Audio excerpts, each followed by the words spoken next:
നമസ്കാരം. Abbas Araghchi ഇസ്ലാമാബാദിൽ കാലുകുത്തിയ നിമിഷം തന്നെ പശ്ചിമേഷ്യൻ രാഷ്ട്രീയത്തിന്റെ തുലാസുകൾ വീണ്ടും മാറി തുടങ്ങിയിരിക്കുകയാണ്. യുദ്ധത്തിന്റെ ചൂടിൽ കത്തിക്കൊണ്ടിരുന്ന മേഖലയിൽ ഒരു പുതിയ നയതന്ത്ര കളിക്ക് തുടക്കമിടാനാണ് ഇറാൻ ശ്രമിക്കുന്നത്. പക്ഷേ ഇത് സാധാരണ സമാധാന ചർച്ചകളുടെ തുടക്കമല്ല. ഇത് ശക്തി പ്രകടനത്തിന്റെയും നയതന്ത്ര മേൽക്കോയ്മ ഉറപ്പാക്കാനുള്ള നീക്കത്തിന്റെയും ഭാഗമാണ് എന്നാണ് നിരീക്ഷകർ വിലയിരുത്തുന്നത്. പശ്ചിമേഷ്യയിലെ സംഘർഷം അവസാനിപ്പിക്കുന്നതിനായുള്ള ചർച്ചകൾക്കായി ഇറാൻ വിദേശകാര്യ മന്ത്രി അബ്ബാസ് അരാഗ്ചി പാകിസ്ഥാനിലെത്തി. പ്രതിനിധി സംഘത്തോടൊപ്പമാണ് അദ്ദേഹം പാകിസ്ഥാൻ തലസ്ഥാനമായ ഇസ്ലാമാബാദിൽ എത്തിയിരിക്കുന്നത്. പശ്ചിമേഷ്യയിലെ യുദ്ധ സാഹചര്യങ്ങൾക്കിടയിൽ തടസ്സപ്പെട്ട നയതന്ത്ര ചർച്ചകൾ പുനരുജ്ജീവിപ്പിക്കുകയാണ് ഈ സന്ദർശനത്തിന്റെ ലക്ഷ്യം.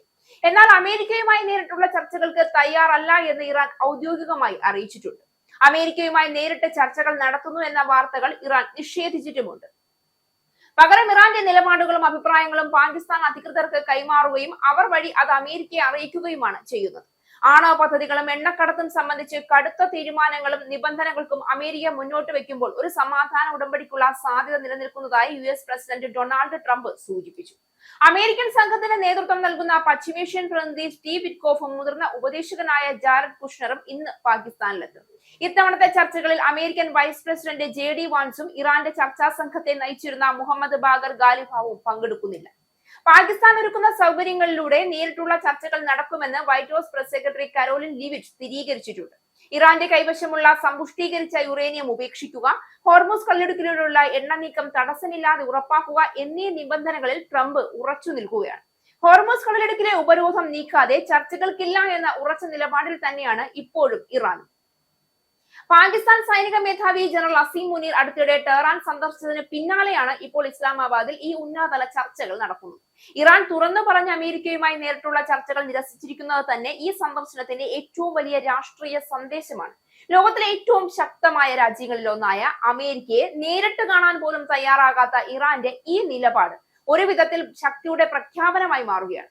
പ്രത്യേകിച്ച് ഡൊണാൾഡ് ട്രംപ് ഭരണകൂടം നിരന്തരം സമ്മർദ്ദം ചെലുത്തിക്കൊണ്ടിരിക്കുമ്പോൾ അതിന് വഴങ്ങാതെ സ്വന്തം നിബന്ധനകളിൽ മാത്രം മുന്നോട്ട് പോകുമെന്ന് ഇറാൻ വ്യക്തമാക്കുകയാണ്. ഇസ്ലാമാബാദിനെ ഇടനിലക്കാരനായി ഉപയോഗിക്കുന്നത് ഒരു തന്ത്രപരമായ നീക്കമാണ്. പാകിസ്ഥാൻ വഴി അമേരിക്കയിലേക്ക് സന്ദേശങ്ങൾ കൈമാറുക എന്നത് നേരിട്ടുള്ള ചർച്ചകൾ ഒഴിവാക്കിക്കൊണ്ട് പോലും നയതന്ത്ര സ്വാധീനം നിലനിർത്താനുള്ള ഒരു വഴിയാണ്. ഇത് സംഭാഷണം ഉണ്ടാകും, പക്ഷെ ഞങ്ങളുടെ നിബന്ധനകളിൽ മാത്രം എന്ന ഇറാന്റെ കടുത്ത നിലപാടിനെ കൂടുതൽ ശക്തിപ്പെടുത്തുകയാണ്. ഈ സാഹചര്യത്തിൽ അമേരിക്കയ്ക്ക് തങ്ങളുടെ നിബന്ധനകളിൽ നിന്ന് പിന്നോട്ട് മാറാതെ മറ്റു വഴികൾ ഇല്ലാതാകുന്ന സാഹചര്യം രൂപപ്പെടുന്നുവെന്നാണ് വിലയിരുത്തൽ. യുദ്ധത്തിന്റെ പശ്ചാത്തലത്തിൽ ഈ നീക്കം കൂടുതൽ ശ്രദ്ധേയമാവുകയാണ്. ഇറാൻ ഇപ്പോൾ പ്രതിരോധ നിലയിൽ നിന്ന് ആക്രമണാത്മക നയതന്ത്രത്തിലേക്ക് മാറിയെന്ന സൂചന നൽകുന്നതും ഇതിനാലാണ്. സാമ്പത്തിക ഉപരോധങ്ങളും സൈനിക സമ്മർദ്ദങ്ങളും തുടർന്നിട്ടും ഇറാൻ തളരാതെ മറിച്ച് കൂടുതൽ ആത്മവിശ്വാസത്തോടെ നീങ്ങുകയാണ്. ഈ ആത്മവിശ്വാസമാണ് ഇപ്പോൾ അമേരിക്കയെ പോലും കണക്കുകൂട്ടലിലേക്ക് നയിക്കുന്നത്.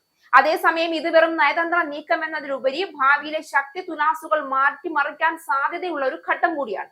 ഇറാന്റെ നിലപാടുകൾ അംഗീകരിക്കാതെ മുന്നോട്ട് പോകാൻ അമേരിക്കയ്ക്ക് കഴിയുമോ എന്നത് ഇപ്പോൾ വലിയ ചോദ്യമായി മാറിയിരിക്കുകയാണ്. ഇതോടെ ഏറ്റുമുട്ടലിൽ ഇപ്പോൾ കളം നിയന്ത്രിക്കുന്നത് ഇറാൻ ആണെന്ന തോന്നൽ കൂടുതൽ ശക്തമാകുന്നുണ്ട്. അടുത്ത ദിവസങ്ങളിൽ ഈ നീക്കങ്ങൾ ഏത് ദിശയിലേക്ക് നീങ്ങുമെന്നതാണ് ലോകം ഉറ്റുനോക്കുന്നത്.